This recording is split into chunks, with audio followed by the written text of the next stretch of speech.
السلام علیکم ورحمۃ اللہ وبرکاتہ۔ برائٹ اسلامک سٹوریز میں خوش آمدید۔ میرے چینل کو سبسکرائب کر دیں۔ سیدنا عمر فاروق رضی اللہ عنہ کا لڑکپن اور جوانی۔ آپ کو پہلوانی اور کشتی کے فن میں بھی کمال حاصل تھا، یہاں تک کہ عکاظ کے دنگل میں بڑی مارکے کی کشتیاں لڑتے تھے۔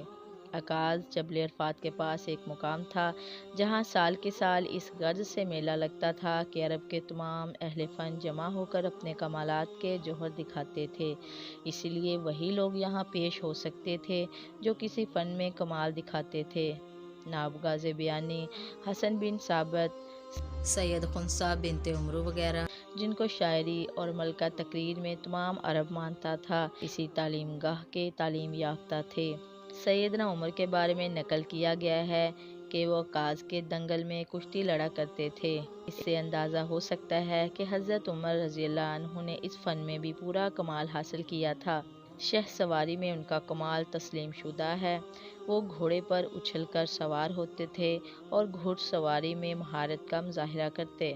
یہ امر تمام مورخین نے بلا اتفاق لکھا ہے کہ اسلام لانے سے پہلے قریش نے ان کو سفارت کا منصب دے دیا تھا، اور یہ منصب صرف اس شخص کو مل سکتا ہے جو خطابت اور معاملہ فہمی میں کمال رکھنے والا ہوتا تھا۔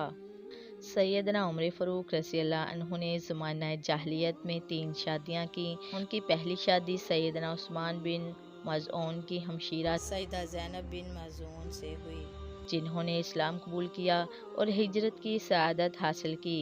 انہی سے سیدہ حفصہ پیدا ہوئیں۔ سیدہ حفصہ کو اللہ کے رسول صلی اللہ علیہ وسلم کی زوجہ محترمہ بننے کا اعزاز حاصل ہوا۔